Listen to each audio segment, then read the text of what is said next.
Britain के प्रधानमंत्री का ये बयान सुनिए।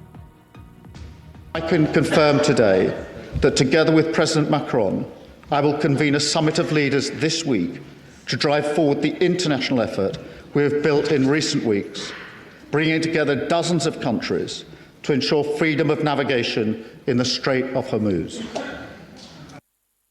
इसके साथ ही चीन ने भी कहा है कि इस युद्ध विराम को किसी भी कीमत पर अभी तोड़ा नहीं जाना चाहिए और अब ईरान युद्ध खत्म हो जाना चाहिए। 霍尔木兹海峡是重要的国际货物和能源贸易通道，维护该地区的安全稳定和畅通，符合国际社会共同利益。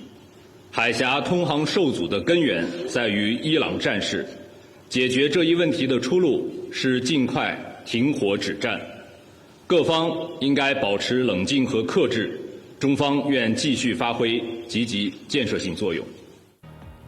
तो आज भी हमारे देश में लोग एक ही सवाल पूछते हैं कि ये युद्ध कब खत्म होगा। तो युद्ध में तो अभी फिलहाल कुछ दिन के लिए एक युद्ध विराम चल रहा है, लेकिन खतरनाक बात यह है कि इसका व्यापार पर बहुत बुरा असर पड़ रहा है। तेल की सप्लाई पर, गैस की सप्लाई पर और दूसरी जितनी भी सप्लाई है उन सब पर इसका बहुत बुरा असर पड़ रहा है। इसलिए युद्ध अगर समाप्त भी हो गया और हॉर्मुज नहीं खुला तो फिर इसकी जो चोट है वो भारत में हर व्यक्ति, हर परिवार तक आएगी। आज भारत के लिए वैसे एक अच्छी खबर भी आई है। ईरान ने कहा है कि हॉर्मुज के रास्ते से गुजरते समय भारत के समुद्री जहाज़ों से कोई टोल नहीं लिया गया है और इससे पहले राष्ट्रपति ट्रंप ने भी कहा था कि जो भी जहाज़ ईरान को टोल देगा उसे हम रोक लेंगे और इसी के जवाब में ईरान ने सफाई दी है कि हमने किसी से भी टोल नहीं लिया है। खास तौर पर जो भारत के जहाज़ हैं उनसे हमने कोई टोल नहीं लिया।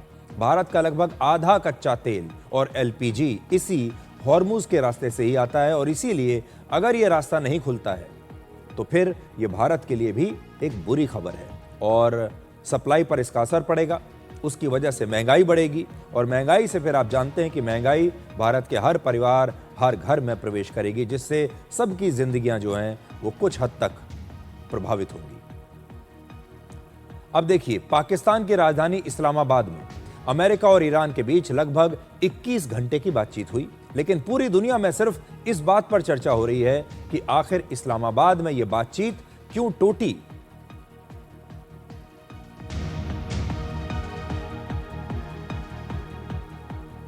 तो आखिर वो कौन से 5 मुद्दे थे जिन्होंने इस बातचीत को तोड़ दिया।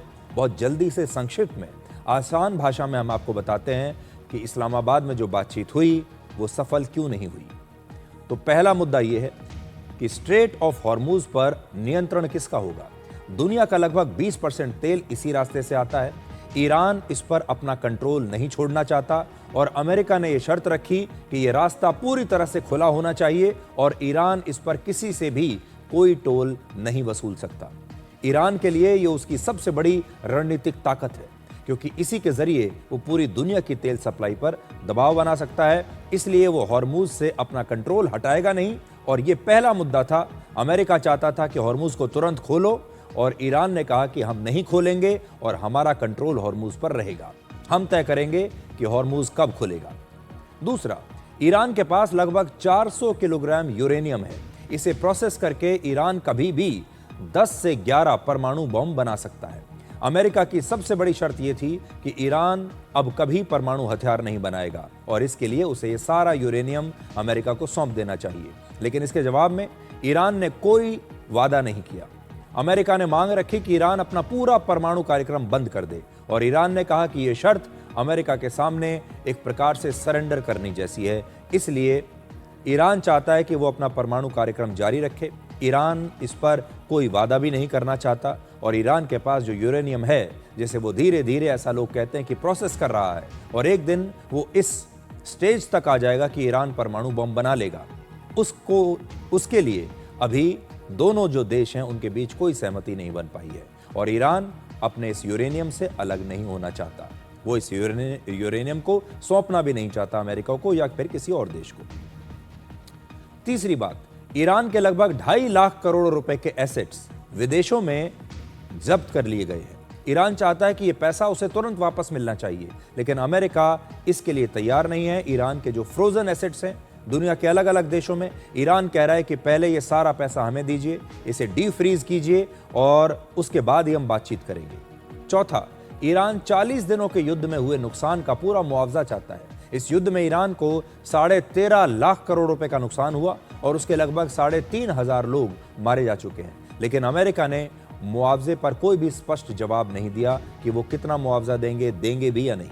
और पांचवी शर्त ये थी कि लेबनान में युद्ध विराम पर कंफ्यूजन अभी तक दूर नहीं हुआ है। ईरान चाहता है कि इस युद्ध विराम में लेबनान को भी शामिल किया जाए और उस पर हमले बंद होने चाहिए।